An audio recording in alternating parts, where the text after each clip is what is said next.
Board of Supervisors meeting. I call this meeting to order. If you all would please join me in the Pledge of Allegiance, followed by an invocation by Pastor Lonnie Skiles with Big Valley Grace Community Church. I pledge allegiance to the flag of the United States of America and to the republic for which it stands, one nation, under God, indivisible, with liberty and justice for all. Thank you for the privilege to pray this morning. Psalm 116, verses 1 and 2 says, I love the Lord because he hears my voice and my supplications. Because he has inclined his ear to me, therefore I shall call upon him as long as I live. Join me as we pray. Gracious Heavenly Father, you are the wonderful counselor, the everlasting Father, the Almighty God, the Prince of Peace. You hold all things in your hands. Each of the men that are represented here, you have raised up to be the servants of this community, and we're grateful, Lord, for they and their families and their businesses and their commitment to serve. Pray, Lord, you said if we lack wisdom that we can ask, and you would give it to us abundantly. And I would pray you give to these men who serve us wisdom over the issues that are at hand that would best benefit this community. Would you help them as they seek to serve you above all things, as well as the community? Lord, would you bless their homes, their families, their children, and the things that they are burdened with? Would you reign supreme in their lives? So, Lord, we just commit this meeting to you, this morning to you. Lord, we give you praise and thanksgiving, for you are the giver of all things that are good. And we bless you and praise your name in Jesus' name. Amen. Thank you. Thank you so much, Pastor. Appreciate it. All right. Next, we have a presentation on our Stanislaus County 2023 Agricultural Crop Report.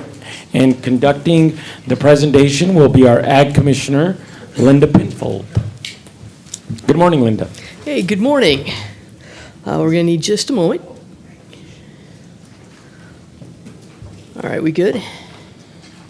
So, good morning, Chairman Graywall, members of the board, CEO Hayes, County Council Bowes, and all in attendance today. I'm Linda Pinfold, County Agricultural Commissioner and Sealer of Weights and Measures.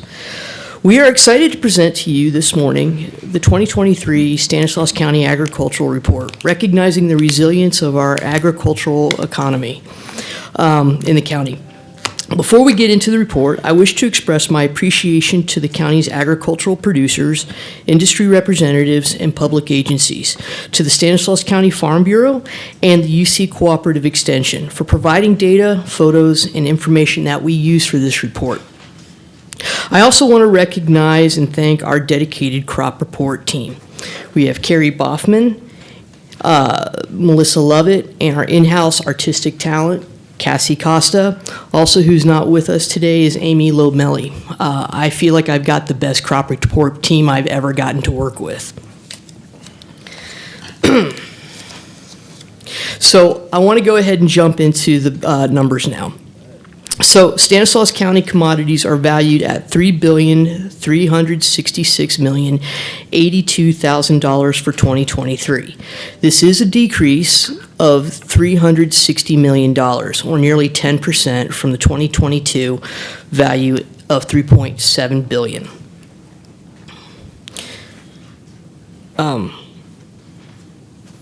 All right. I want to give a shout out to Supervisor Chiesa because your predictions from last year were pretty spot on. As Supervisor Chiesa predicted last year, 2023 agricultural commodities saw a lot of decreases in value at the farm gate level. From the arrows on this list, you can see that all but 3 categories decreased in value. I know it's a little disappointing to hear that about a decrease in value from the year before, but there's still a lot of great things to celebrate, and we certainly are excited to share those in our report today. So every year we choose a theme for our report, and I think this year's theme, Cultivating Resilience, is very fitting when it comes to agriculture. As you are all aware, farming is a business, and like any business, farmers will see ups, and looking back at 2023, they also will see downs. But in the spirit of resilience, Stanislaus County growers remain steadfast in producing crops for the long term and ensure ag production remains an important contributor to our local economy. California's economy is one of the largest in the world, and Stanislaus County takes credit for 5% of California's ag sales. That's more than 53 of the 58 counties in the state. We produce over 10% of the state's almonds, milk, and sweet potatoes. We're 8th in production value out of over 3,000 counties nationwide. And our ag is still higher valued than 17 U.S. states. I think that's still really impressive and something to be proud of. It's because of Stanislaus farmers and ranchers that Stanislaus County ag remains a pretty big deal both locally and in the nation. So before we get into the report, I want to remind everyone to please keep in mind that the reported values we present are farm gate values. They don't include the cost of production, profits, losses, inflation, or the incredibly important economic multipliers agricultural production has to our economy. So at this time, I'd like to go ahead and turn this over to Melissa Levitt to present our 2023 top crops. Thank you, Linda. We always enjoy presenting this report to the board. Like previous years, 10 commodities are the meat and potatoes, or more accurately, the milk and almonds of our county's ag value. Just these 10 are responsible for 82% of the gross agricultural value in the county. After last year's shakeup, almonds returned to the #1 value position at $813 million. This is an 8% increase from last year, but still a reflection of the soft market. We've seen record harvests over the last few years as young orchards mature, but orchard-bearing acreage appears to be holding relatively steady until the market approves. As Linda mentioned, over 10%, actually 14.1% to be precise, of California almonds are grown here, putting us at 3rd in almond production statewide. Milk is back at the second highest valued position, decreasing $369 million to bring it back below the $1 billion mark to $762 million. Not to throw shade at Wisconsin, but California actually produces more milk than any other state. Our county is 3rd in California milk production, with over 10% produced here. We continue to see consolidation of dairies to larger, more modern, and efficient facilities with improved cow comfort, worker safety, and cleanliness. Together, milk and almonds make up nearly half of the agricultural value in Stanislaus County. Number 3 is poultry. Poultry was up 4% to $400 million. This condensed category includes broiler chickens, turkeys, game birds, and squab. Our county produces the most squab in the country and is home to 2 state poultry associations, the Squab Producers of California and the California Poultry Federation. In fact, Turlock is home to one of only 4 UC Davis animal health and food safety laboratories that specializes in poultry diseases. Poultry remains a consistently strong category of production in our county. Cattle and calves remain at number 4 in value, increasing 8% to $209 million.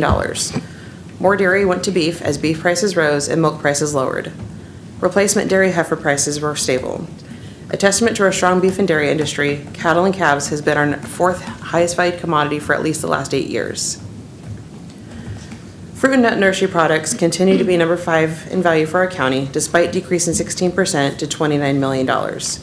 With a couple of winters worth of good rainfall and leadership by local water agencies to manage our watersheds, growers are continuing to plant and replant permanent crops. Like poultry and cattle, this commodity has held steady at our number 5 position for quite some time. Silage saw a dramatic price correction with a 30% decrease to $121 million. Winter storms made for more planting confidence during the warm season, where corn for silage makes up most of this category. After the soaring feed costs in 2022, the decrease in prices were a relief for dairies especially. Number 7, tomatoes. This is the highest value for tomatoes in recent memory at $107 million, thanks to an early price determination by processors and, of course, water availability.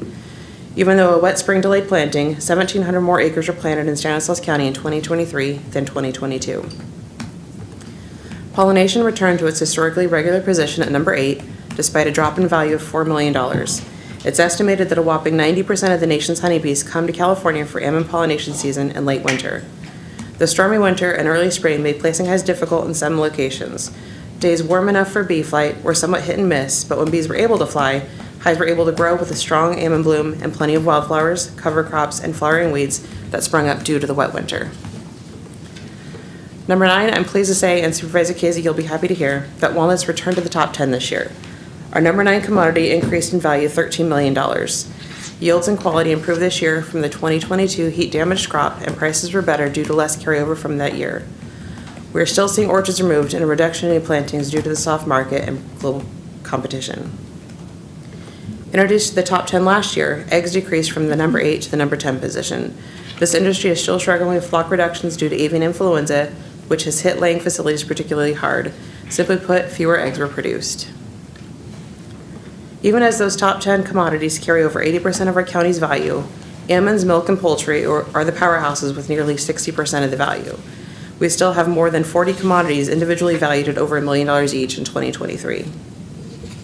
Thank you, Melissa. So, agriculturalists really are a tenacious bunch. They experience unexpected challenges every year, including changing markets, weather events such as fire, drought, and freezes, certainly new regulatory requirements, labor shortages, and even new pests like the Carpophilus beetle discussed in Dr. Jolinda Rijal's article in our crop report. Yet through it all, growers persist. They have grit. It's because of this spirit that we're confident agriculture will remain the crown jewel of our county's economy. As Supervisor Withrow said last year, ag must be resilient. Our community and our economy depend on it. So we'd like to now take a moment to share some of the things our department does to promote agricultural resilience. Even though we're a regulatory agency, we embrace our purpose to support and protect the well-being of agriculture, the environment, business, and of course the community. We take pride not only in serving those with cows and plows, but we also, whether or not they know it, serve everybody here in Stanislaus County every day. Carrie Boffman will now provide you an overview of some of our more notable activities and projects from 2023. Thank you, Linda. The Agriculture Commissioner and seal of weights and measures can kind of be of a mystery to a lot of people. After Melissa's presentation, you might think all we do is gather statistics, but in reality, our department consists of 4 major divisions, supervising a surprisingly wide variety of programs. Although I won't go into excessive details today, I do want to highlight some of the interesting and notable things we do. Keeping our community safe is one of the highest priorities. Recognizing the limited options for growers to dispose of obsolete and unused chemicals, we pursued a one-time grant from the State Department of Pesticide Regulations to hold a pesticide take-back event in conjunction with Tuolumne, Mariposa, and Merced counties. We are pleased to say we collected over 70,000 pounds of pesticides voluntarily brought in by growers. Additionally, we facilitate a separate container recycling event twice a year for growers. In 2023, more than 100 growers participated, recycling nearly 50,000 containers, keeping them out of the landfills. Recycling events continue to be one of our most well-attended events each year. Many of the pesticide tools growers use require special licensing and maintenance of that license through continuing education. Our growers are agriculture professionals. They are well educated and credentialed and safeguard employees and provide good stewardship of the environment and natural resources. In 2023, the State Department of Pesticide Regulations required a new test for these licensees, as well as a new additional test specifically for burrowing vertebrate fumigants for pests like ground squirrels. We are proud to say our department was the first statewide to offer multiple review sessions in both English and in Spanish. These review sessions help attendees achieve an over 80% passing rate for the restricted pesticide test and a nearly 90% for the burrowing vertebrate fumigant test, surpassing statewide averages. Pest exclusion is one of the first strategies we use to keep out new invasive pests. Inspectors check for insects, weeds, disease, and other pests in shipments that cross into California and arrive in Stanislaus County. These include beehives coming in for pollination, packages at places like FedEx and UPS, and nursery shipments. Because of our location in the center of the state, many of these shipments are inspected before they reach us. But even still, last year, our inspectors intercepted 5 high-priority pests and shipments entering into our county. An ounce of prevention is worth a pound of cure. In 2023 was a tremendously buggy year for high-priority invasive insects throughout the state, triggering quarantines that restricted movement for many different plant products, from fruit to nursery plants. Ideally, we won't find any of these target pests in our county, And in 2023, we managed to not have any of the fruit fly quarantines many other counties face, thanks to the diligent work of our seasonal pest detection team. This eagle-eyed crew deployed traps countywide, targeting 13 specific quarantine insects. If you ever do happen to hitchhike in, the keen eye of the detection team keep us ahead of these invasive insects before they're established. We're confident that any pest hitchhiker will be found and eradicated before having the chance to make Stanislaus County its permanent home. Related to keeping our county quarantine pest-free, many countries and states require commodities to be inspected for live pests and/or come from designated pest-free areas. Emphasizing the importance of the last two programs, pest exclusion and pest detection, 25 out of our 30 eligible staff hold a federal accreditation from USDA for export certification. Despite lower commodity prices seen in 2023, industry set out nearly 13,000 shipments requesting inspections and certifications from Stanislaus County. 73% of these shipments were almonds and walnuts going to over 110 countries, a majority of them in Asia, the Middle East, and Europe. As shown on this slide are materials inspected for domestic shipments. Unlike international certifications, these are almost exclusively nursery stock from our ag and ornamental nurseries. Besides being our fifth most valuable commodity, we're also the third in the horticultural production in California. You can find quality Stanislaus grown plants not just in California, but in multiple states, especially Arizona, Oregon, and in Washington. Our Weights and Measures division is dedicated to the fairness in the marketplace and is probably one of the county's best kept secrets. You may not ever see one of our 4 Weights and Measures inspectors, but you've probably seen where they've been, by the seal on this screen. They make sure devices like gas pumps and grocery checkout scales used to weigh or measuring products commercially are performing accurately and are being used appropriately. On top of that, they also check that service agent and agencies selling or doing maintenance or repair on these devices are registered, licensed, and appropriately equipped to perform the work. With few expectations, over 9,000 commercial devices are tested annually. If you ever wondered if that deli or grocery register scale is accurate, or if you're actually getting every penny worth of that $50 in gas, chances are that Weights and Measures has checked it within the last year, and you can tell the last time they were tested with intolerance by the seal. And for those of you wondering just how many gas pumps we find out of tolerance, well, the amount is actually quite small. Of the over 5,700 gas pumps in the county, about 96% are within tolerance for delivery and price calculation on the first try.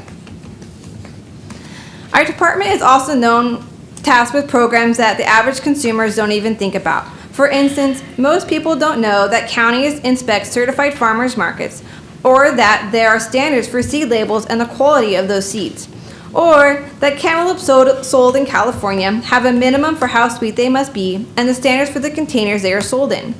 Or now that walnuts are worth a little more, that to glean and sell them to a processor in Stanislaus, you'll need a gleaning certificate from our county. These inspections ensure consumers are presented with products that meet regulations for grade, size, labeling, pest freedom, and quality, or that you come through the legal channels. Our work last year included inspecting nearly 2,000 nursery acres, 988 pack houses and field inspections, and 847 cantaloupe sugar inspections. I'll now turn it back over to Linda for our closing. Thank you, Carrie.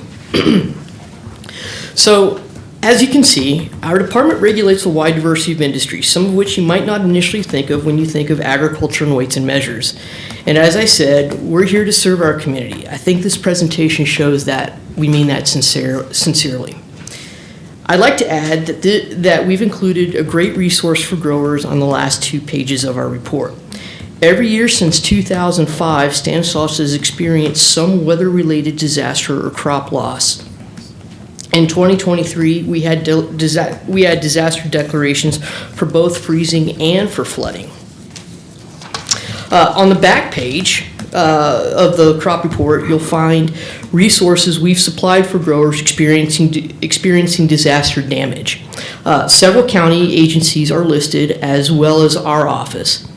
When disaster strikes, we hope growers can use this list to help to report damage.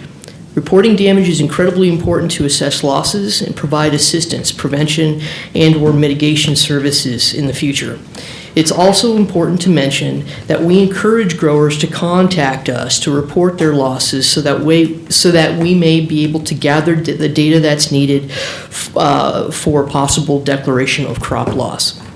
So before I close, I want to share that when I stepped into this department about a year and a half ago, I was really impressed with just how much my staff does for the community. The members of the crop report team, as you see, are just an example, or dare I say a sampling of the staff I get to work with. This team of people who possess passion and compassion for their community and the work they do and the services we provide. I count myself lucky to work with such a great team, and even luckier to be able to share some of the great things that we do to encourage, support, and promote resilience in our industry. So this concludes our presentation of the annual agricultural crop report. The report is available online at www.stanag.org, and we have a few hard copies available here. We are open to taking any questions, and of course, Supervisor Chiesa, we hope to hear your predictions for 2024. Thank you so much. Thank you, all of you, for the fine presentation. So I'm sure there's comments from members of the board or further questions. Actually, I'll have comments only, so. Any questions? Public. Go ahead. Okay. We're fighting over who's going first here. So first, Linda, thank you, Melissa, Carrie, and Cassie. Yeah. I appreciate the color commentary there, Carrie, from you with regard to this. So another year. Of course, things are down. We knew that was coming. Vito knew that was coming. And, the hardest part about this is that we talk about the decrease for this year, but then we don't, as Vito, I'm sure we'll get into, is the increases as far as cost. So it's a double whammy when we get hit with years like this. But everything cycles, right? And it's just part of the deal. And ag will get through this as it always has. Being the #1 industry in our community, it's what's great to see is how much we celebrate it now. We really do celebrate our agriculture heritage here and how it is our #1 industry. And I even see now changing from when I first started this gig up here behind this desk for 14 years ago. I can see us looking. It used to be that we've got to diversify. We've got to find another industry. We got to get away from this ag. It doesn't have good paying jobs. All these things we would hear. And now I see, and we will hear that soon in another presentation here at Stanislaus 2030, as we talk about looking for ways to complement our ag industry, ways that will bring good paying jobs and the tech industry kind of to our community. So it's just good to see the direction things are going. And instead of trying to replace this industry, I see us now trying to complement it again. And that's a great thing because we have so much value here that we just haven't even tapped into yet. So Linda, thank you for all you're doing.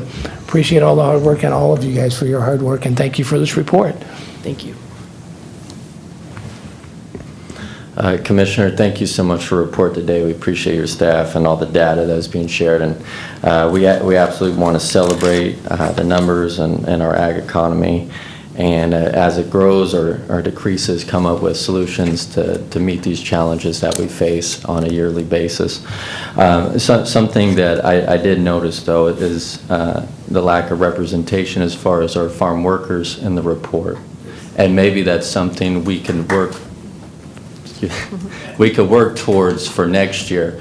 And the reason why I bring this up is I see an opportunity to have this implemented in next year's report, because under the leadership of Supervisor Withrow, we're actually moving towards consolidating a commission of farm workers, a farm worker-led commission led by the helm of Ms. Rocha. And we're formulating that, and maybe we can incorporate that into next year's report. Because obviously we want to celebrate our great crops, we want to celebrate our farmers, but we also need to recognize and celebrate our farm workers. And so that's just something that stuck out to me, and it's certainly not a criticism by any means, just an observation. And also, if we can include some of ag technology and ag practices based on that ag tech, for next year's report, just some, I guess, best practices. What are we doing? How are we meeting those regulations put on us by the state of California, and also what are those challenges and how we can overcome those challenges based on ag tech. So, but again, great report. We have a lot to celebrate, and next year if we can maybe just make those additions. And again, we're formulating a farm worker-led commission, which I'm proud of, and I thank Supervisor Withrow for his vision on that. But thank you again for the data and the presentation. It is appreciated. All right, Supervisor Chiesa, much awaited commentary.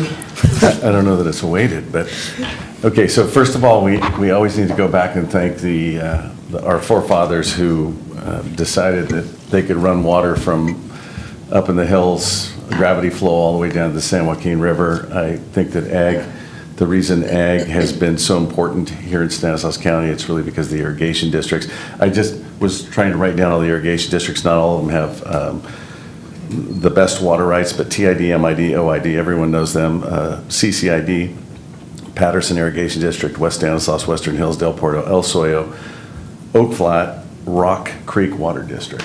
So that's how many irrigation districts we have. Not all of them have great water rights, but trying to get water to areas that have good soil, top quality soil to grow crops is first and foremost on my mind.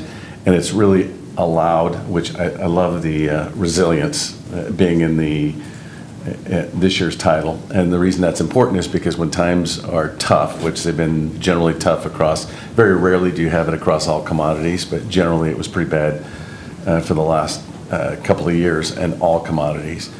And so you have to have resilience. There's consolidation going on in just about every direction. And we typically, because of these irrigation districts, you have higher cost of land. It's not that the soil is any better here than it is in the rest of the state, but the cost of land is more expensive because of the water rights created by TID, MID, OID, and CCID that have the better water rights. And so consolidation is more difficult. You have more family farms here locally. Supervisor Withrow had referred to the ag processing, what it is here. 8 of our 10 largest major manufacturing employers are still ag-based. I had an opportunity a couple of weeks ago to go through Stanislaus Foods, and it is truly amazing. You talk about technology, which is great just from a farm to inside the can, the product, the way things are handled. I think they try and get from being harvested to being in a can in about 6 hours is their goal, which is just, if you think about it, it's truly amazing. That means they can't go outside of a certain amount of miles from their cannery here. And when agriculture sneezes, Stanislaus County catches cold. It has that much drag on the economy with the multiplier effect of the jobs created in the cans and the trucking and all of the other things. So again, it's been a tough time, but farmers have been resilient. The challenges I look forward, the Sustainable Groundwater Management Act is obviously going to have a big impact, especially on the east side and west of the San Joaquin River. We've taken up some groundwater management plans, and we see how difficult it is for people to agree on how to get to the sustainability component of that. Also, dairies are naturally they seem to be contracting, but they're larger farms, right? Where the number of cows necessarily isn't going down, and the better farmers are staying in business. But every time we do a dairy expansion, it's being challenged now, and that's a tough situation. The avian influenza, which hit a lot of our local egg processors, it's not from a lack of demand. It's something that's really generally out of our control. Avian influenza is. There are other diseases like the beetles and the glassy wing sharpshooter, which we have in Turlock. That's generally people transporting something they shouldn't be transporting, right? It hasn't been inspected by the Ag Commissioner's office. A last thought is, first of all, I'm proud of the Farm Bureau. Katie Diemels here, the Executive Director. They continue to be the leader in the ag industry, and I'm proud of the Ag Commissioner's office because we've always had a reputation for helping people comply. There's two ways. There's a carrot and a stick. And we've always used the carrot to bring people into compliance, and then when they don't do what they're supposed to do, I tell you all the time, they need to stick. There's some bad actors out there, but generally people are always trying to do the right thing in the farm community. I'm proud to be a part of this, proud to be a farmer, say I'm a farmer. Hopefully, someone in my family wants to be a farmer, because so far it doesn't look like any of the kids want to do this type of work, the up and down, when they can derive a paycheck every single week instead of hoping for a paycheck like I have for the last couple of years. And now my predictions, so that's it. Thank you very much to the Ag Commissioner's Office for putting this together. It's fantastic. And dairy's going to end up #1 next year. And the good news is profitability, because the price of feed is down and it's stabilized itself. Almonds are coming up 4 or 5%. Walnuts will have a pretty big jump, but they're not to profitability. But I think that the bleeding, it might be done. I think it might be done, hopefully. And tomatoes are going to continue to be strong, which is a fantastic crop. But anything that's grown yearly can be overproduced. And the crops that typically are doing the best, peaches, tomatoes, are controlled by contracts. You can't plant without a contract, or you won't get paid, or you take a shot. So we might see more of that in the future. I don't know, but it seems to keep supply and demand in balance much better. So again, hats off to the Stanislaus County Ag Commissioner's Office. You guys do great work for us. Thank you all so much. It's been a pleasure. Thank you so much for the presentation, and thank you for all the comments. I know there's people from the Modesto Bee here. If there's one takeaway of the veto-isms, when agriculture sneezes, Stanislaus County goes cold. I hope that makes it in the article. All right, yes. Well, no, this is a presentation. You can come up with public comment. Yeah. We don't do public comment and presentation. I want to open up public comment next. You're more than welcome to come up. Well, thank you again so much for that presentation. Year and a half seems like just yesterday. Time flies when you're having fun. So congratulations on this report and your team presenting it to the board today. All right, so next is public comment period. Public comments time for those in attendance to speak on items not on the agenda. Just please state your name for the record, direct all comments toward this dais, and so it is fair, please keep your comments to 5 minutes. I do have a public comment card first, so I usually start with the public comment cards. Ron McMurdy, first public comment card.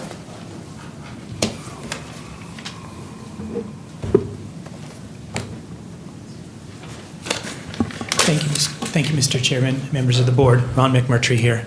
I attended the last Social Services Transportation Advisory Council, and there's a couple of items that I'm sure this body will be briefed on in due course, but there's a couple items I want to get ahead on. Blake Dunford, who is a planner over there at StanCog, dropped a couple of little gems during that meeting that I'd like to share. The first one is that it looks, barring any disaster, that we are finally going to begin construction on the 7th Street Bridge in 2025. In light of that, I would like to put a bug in your ear that I would like to suggest that when that bridge is complete, that it be designated the Jenny Canoyer Memorial Bridge. I think that's a little bit of a no-brainer, but I know the ball, as far as having that happen, that starts at the county level, so I am publicly bringing that up. That's a small item. The other item is Mr. Dunford also presented the draft guidelines for the carbon reduction program funding round, and just for the record for the public, I'll just read this one quick paragraph. So the carbon reduction program is a 5-year program of funding intended for projects that reduce transportation carbon dioxide emissions. The program was established by the Infrastructure Investment and Jobs Act of 2021, also known as the Bipartisan Infrastructure Law, and is overseen by the Federal Highway Administration. Reason I bring that up is because the funds, part of what the funds will be used for is to add bike lanes where they are needed. And I was told by Mr. Dunford that any suggestions that I might have need to be brought to the appropriate county supervisor, in this case, Supervisor Buck Condit, and I wanted to know, how should I bring that? Should I go to your office and turn this in, or should I make a phone call to vet, my suggestion? Yeah. Take it. Yeah, go right ahead. Come on up to the 6th floor. Okay, you want me to just say it right now, or you want me to go to your office, go upstairs? Yeah, maybe? just schedule an appointment. Okay. Yeah. All right, thank you, Mr. Supervisor. Thank you, members of the board. All right, that's all the public comment cards I have. Anybody else wishing to speak? Yes, please, Mr. Nosa. That's a nice shirt, Mr. Nosa. Thank you Very nice. You too, very nice looking, sir. I wanna You didn't thank have you- to reciprocate it, but I No, it's appreciate it. okay, sir. I want to thank you, the comment from Mr. Chanakandit in regard to the workers and farm workers, especially the dairy. The dairy is the worst employees for the farm workers. The condition of health condition, the housing condition, and the pay is very low. It's a shame that this county earns so many billions of dollars, agriculture, and not the dairy or the workers are being compliance, because the majority, almost 60% don't have no papers, so you cannot complain. And many live in very bad condition of the houses and the next to the farm. And sometimes the guy no have no heater, no water, no electricity. So that to me is, and I hope that the report next year that Mr. Shandy, I hope that come out. Thank you, sir. Thank you. Thank you. Any other members of the public that would like to speak? Sure.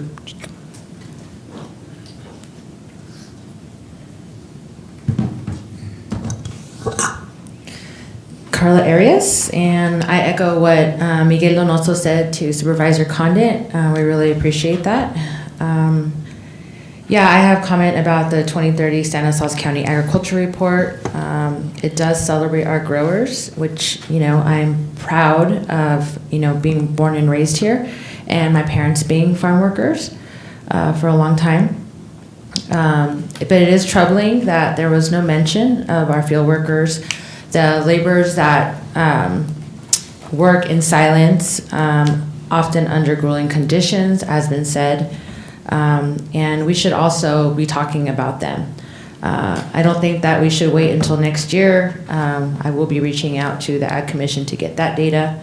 But the laborers are part of this billion-dollar industry, and we are dependent on them.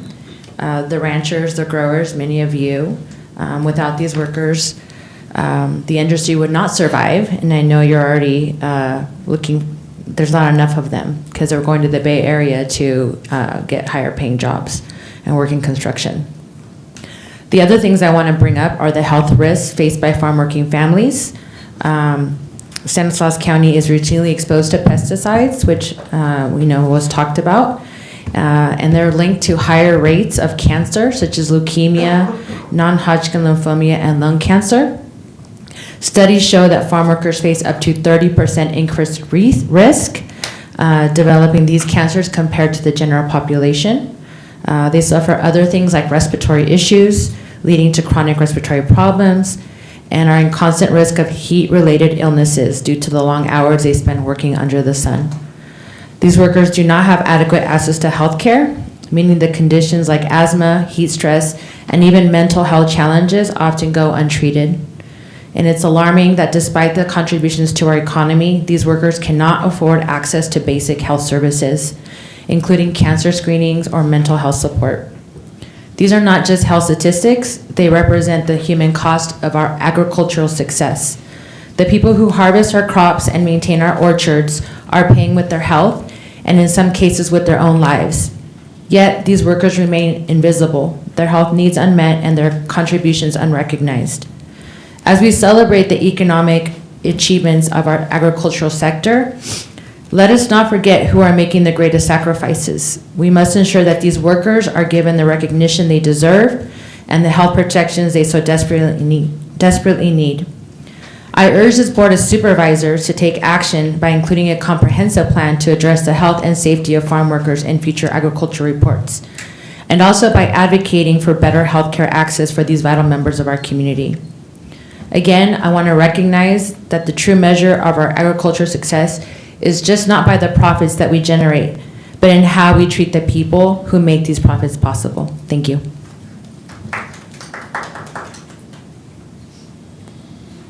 Thank you so much. Any other speakers wanting to speak? All right, if not, then I'm going to bring it back for consent calendar. Any items board wanting to pull from consent calendar? Seeing none. Any members of the public wanting to pull any items for further discussion? All right, seeing none, I'm going to bring it back for a possible motion. I'll make a motion to approve all consent calendar items. Second. Motion by Supervisor Withrow and second by Supervisor Buckcondit. All in favor, please indicate by saying aye. Aye. Aye, motion carries 5-0. All right, next is discussion items. Item 7.1, acceptance of the fiscal year 2024 American Rescue Plan Act State and Local Fiscal Recovery Fund Annual Report. And this presentation will be conducted by Angelica Ramos from the Chief Executive's Office.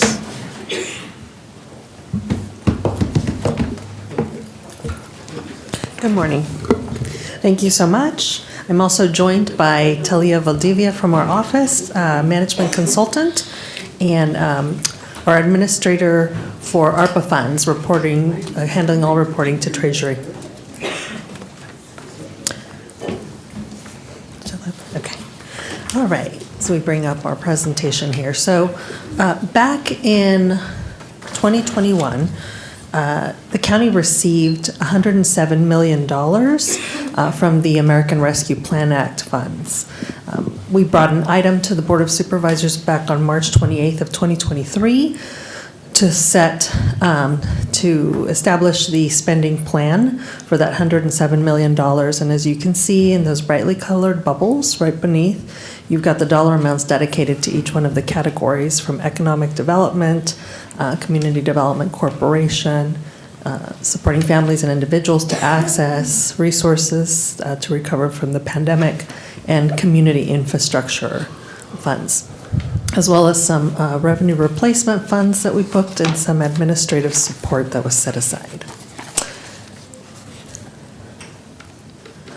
So as of June 30, 2024, we have reported expenditures to the U.S. Treasury of $29.1 million. The pie chart shows you the various categories for which we have reported spending through our investment partners to the U.S. Treasury. Of note, $29.1 million against $107 million can seem like we've still got a ways to go. I do want to note that we have to have all of the funds obligated by December of 2024, which means we have to be in contracts. We have to have established plans for all of the expenditures, but we have to make sure we expend. We get 2 more years through December of 2026, and we made good headway on that this year. Our annual report, which is required by the U.S. Treasury, is available online at the hyperlink listed there below on our county website. The 2024 report is available for everyone to access and review, members of the public, anyone who may be interested, as well as prior annual reports. And I'd like to do a reminder of our presentation plan from our investment partners who are planning to come quarterly. We established this last year and shared this with you last year, but I just want to remind us all that the investment partners come quarterly. They do consent reports. They all are here today, and we'll be doing presentations. So that'll continue to be the plan. They will continue to come and do presentations during the annual report, other times, other quarterly presentations on consent, and of course, you're free to pull any of those consent items should there be any questions on the information provided. With that, I will close the presentation of the ARPA annual report and open up for any questions. Thank you so much, Angelica, for the report. Any members of the board have any questions? Yes, sure.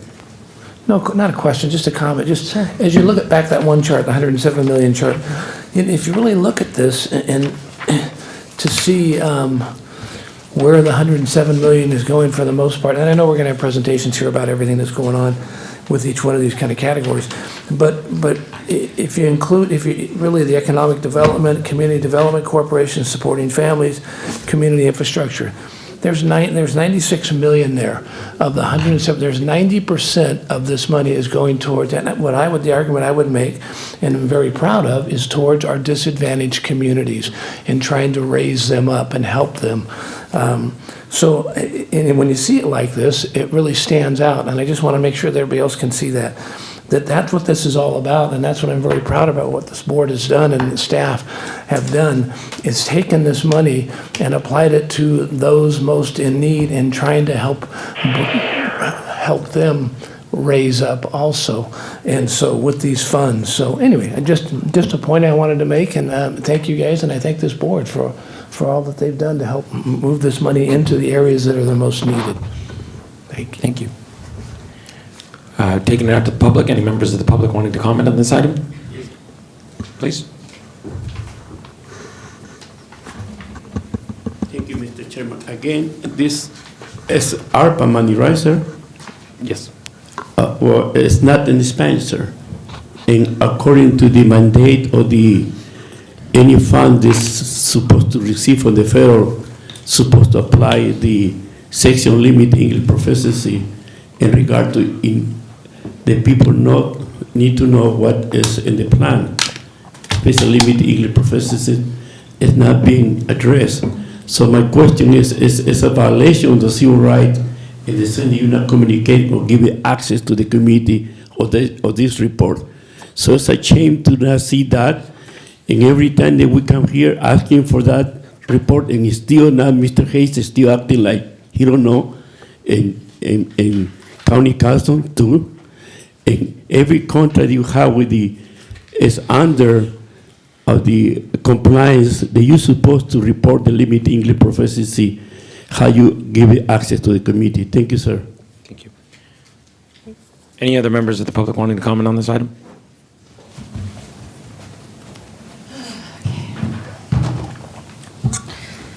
Carlarius, again. All right, so Supervisor Withrow made the assertion right now that the ARPA funds are sufficiently helping our most needed families in Stanislaus County.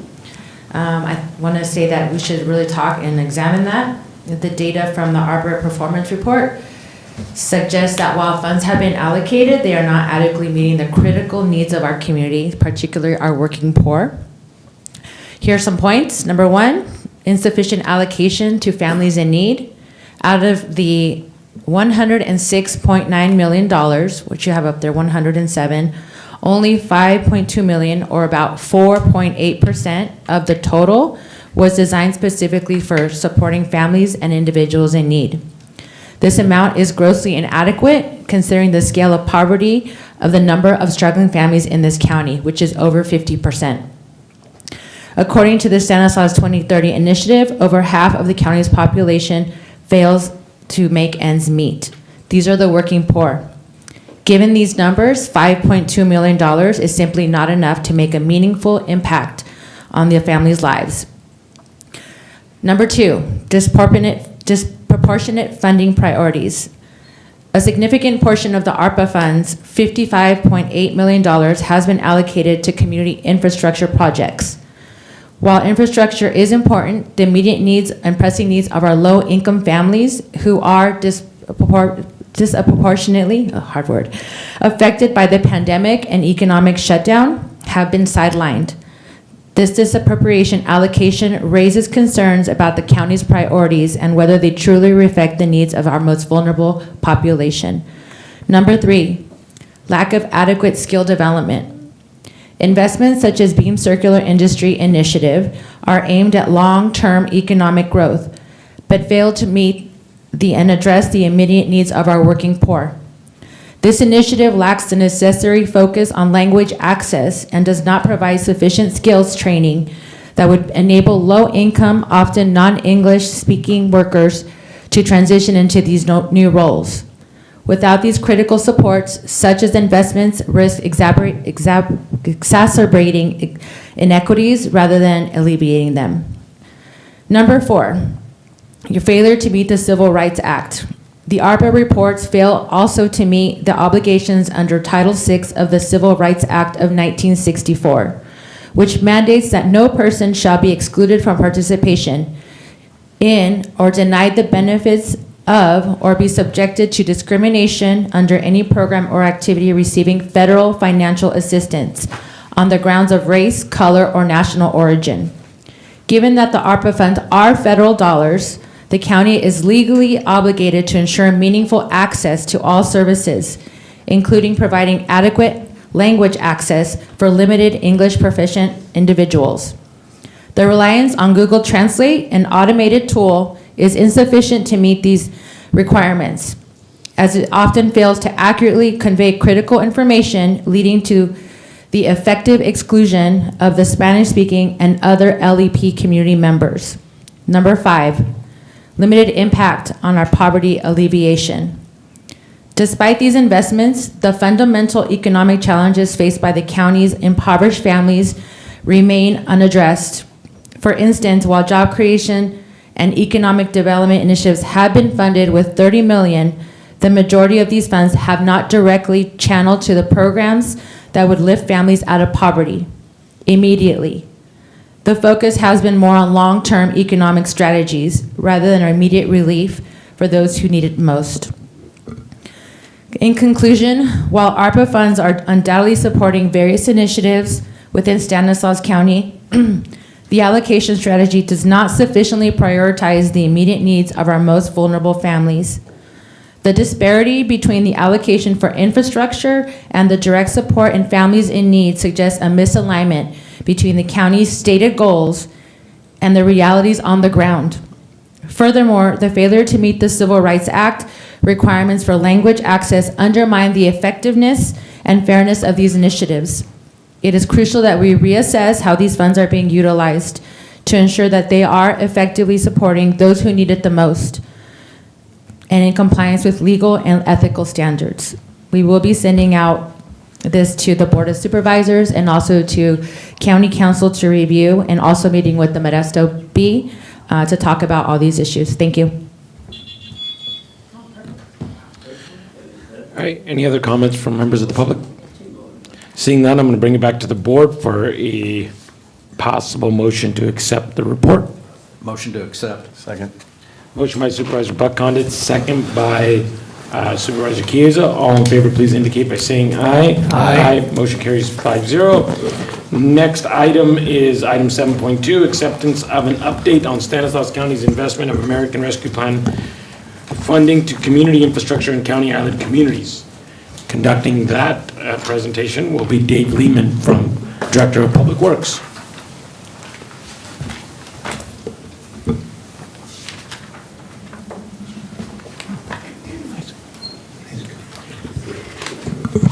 Good morning, Chair Graywell, Board of Supervisors, CO Hayes, Council Bose. Today I brought with me Danny Maurizio, and he's going to be giving us the update today. I'll be running the slide presentation and here for questions. Is that a corduroy? It is, isn't it? It's very nice. I like it. I have two jackets, Chair, and I need to add a couple more because I'll be El Presidente I next year of appreciate the you County upping Engineers your- Association. I That's a better sweet get some more jacket. jackets. It's sweet. Yeah, You like this one? I do. I appreciate Nice, you upping thanks. your fashion game. Right. Perfect. Thank you. Obviously GQ day.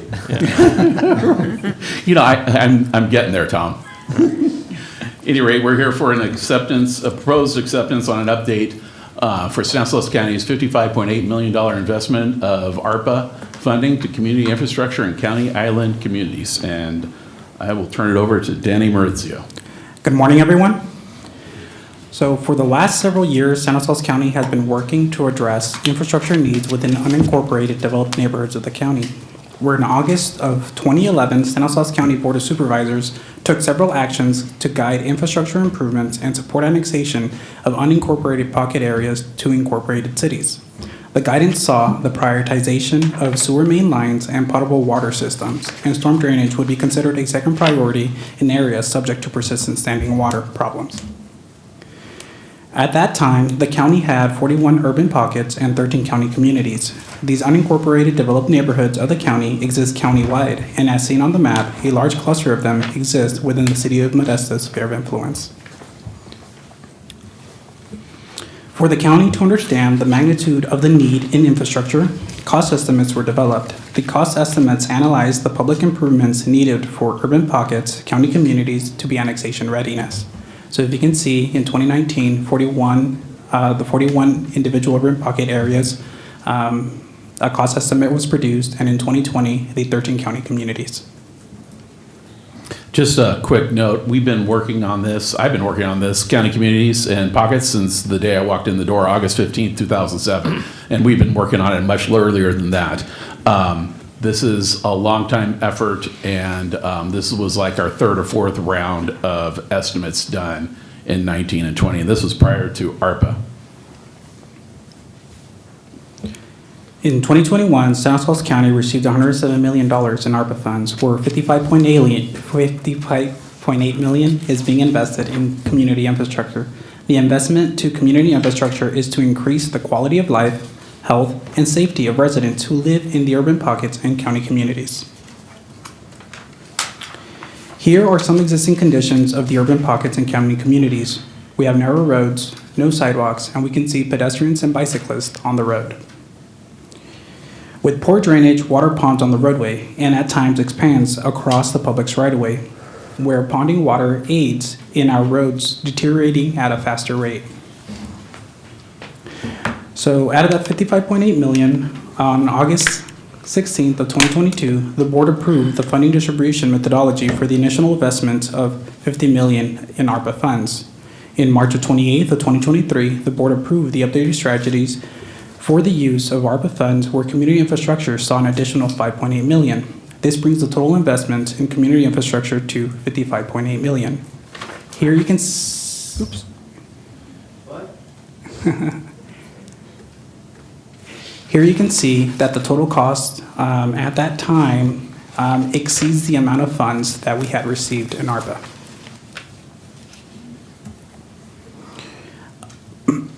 September 20th of 2022, the board approved the final recommendation on these 7 infrastructure projects to be funded, where the scope of work for these infrastructure projects is to design and construct storm drainage facilities, sidewalks, and as needed, domestic water facilities, sanitary sewer facilities, and streetlight facilities.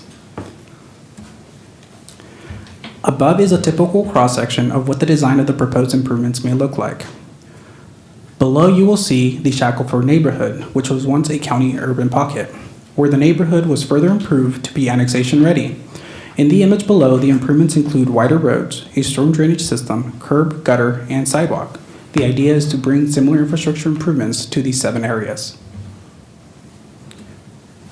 For District 1, it is the Topeka Santa Fe neighborhood found in the city sphere of influence of Riverbank, with an allocation of $5.6 million. And in ARPA, we have already obtained environmental clearance and 90% plans have been received and reviewed. We are just awaiting to receive 100% plans. And we anticipate construction to begin in spring of 2025. District 2, Kenwood Star. This neighborhood is found in the city sphere of influence of City of Turlock with an ARPA allocation amount of $4.7 million. Environmental clearance has been obtained. 90% plans have been received and reviewed, 100% plans to follow, and we anticipate construction to commence in spring of 2025. District 3, sphere of influence within the city of Modesto, Riverdale Park Tract, and we have $10.6 million of ARPA funds that have been allocated. Environmental clearance is in progress. The current stage, we are 90% plans, and they're currently in review. 100% plans to follow, and we anticipate construction to commence in summer of 2025. District 4, Colorado Rouse. Also found in the city of Modesto sphere of influence, $10 million of ARPA funds have been allocated. Environmental clearance is in progress. Current stage, 90% plans have been received and are in review, 100% plans to follow, construction to commence, anticipated in summer of 2025. This neighborhood staff is working closely with the State Water Board. It has, it's on their radar for funding, and so we're still hoping to get the projects done together. But the State Water Board is slow. We've been waiting for Spencer Marshall for years now, but that's the